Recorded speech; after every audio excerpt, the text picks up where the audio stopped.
ब्राह्मण मनुस्मृति के साथ जाएगा तो जो 23% उसको मतलब विशेष वर्ग को 23% रिजर्वेशन है, लेकिन अगर मनुस्मृति से जाएंगे तो इंजीनियर्स में 100% रिजर्वेशन एक ही वर्ग का हो जाएगा। तो हम जो कहीं ऐसा तो नहीं कि हम अपने पैर पे कुल्हाड़ी मारेंगे अगर मनुस्मृति। आपको खतरा लगता हो तो मन जाइए, कौन कहता खतरा मोल लीजिए, बैठे।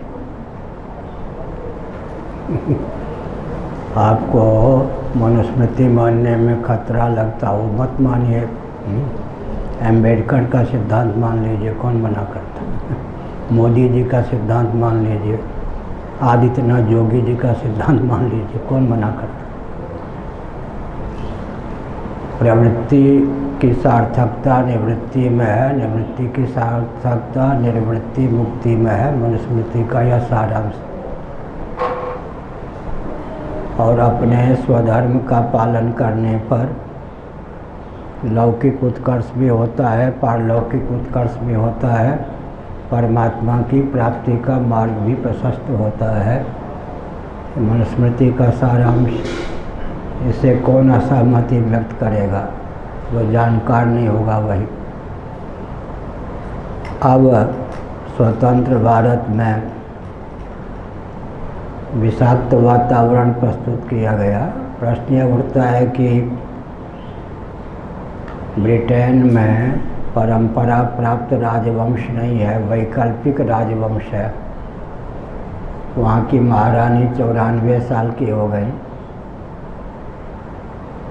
ब्रिटेन को वैकल्पिक राजवंश वरदान के रूप में प्राप्त है और भारत को परंपरा प्राप्त राजवंश अभिशाप के रूप में प्राप्त है। कोई बुद्धिमान मानेगा?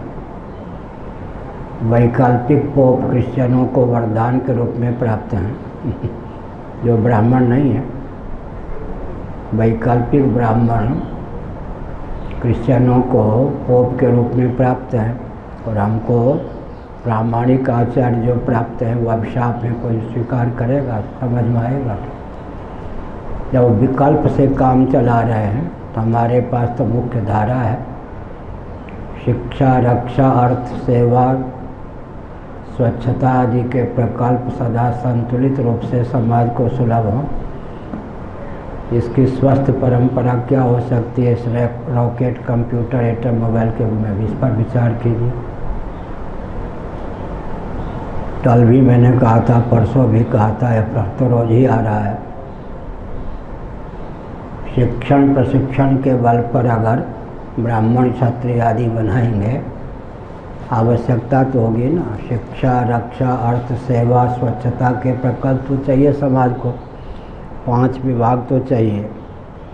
अगर आप शिक्षण प्रशिक्षण के बल पर ही 5 विभाग बनाएंगे तो शिक्षण प्रशिक्षण के नाम पर समय का अधिक उपयोग होगा, संपत्ति का अधिक उपयोग होगा, संस्कार का आदान नहीं होगा, संतुलन भी नहीं बनेगा। इतने दोष हैं। परंपरा से चिढ़ क्यों है? यही ना कि गांधी जी ने विषाक्त वातावरण बो दिया, परंपरा के प्रति अनास्था उत्पन्न कर दी, यही ना। और क्या? 75 वर्ष पहले तक सनातन सिद्धांत क्रियान्वित था। अंग्रेज़ों के शासनकाल में भी अंग्रेज़ों को जो सफलता मिली, जितने अंशों में अंग्रेज़ों के शासन की प्रशंसा की जाती है, मनुस्मृति को जितने अंशों में उन्होंने क्रियान्वित किया उतने अंशों में। अब 75 वर्षों में क्या हो गया कि मनु अभिशाप सिद्ध हो गए। मनु का अर्थ होता है मंत्र, मनु का अर्थ होता है मंत्रार्थविद, मनु का अर्थ होता है मंत्र दृष्टा, मनु का अर्थ होता है वैदिक सिद्धांत को व्यवहार में उतारने वाले। वैदिक संविधान का नाम ही मनुस्मृति है। तो कुरान को मान लीजिए, आप बाइबल को मान लीजिए, उसमें क्या आपत्ति। आगे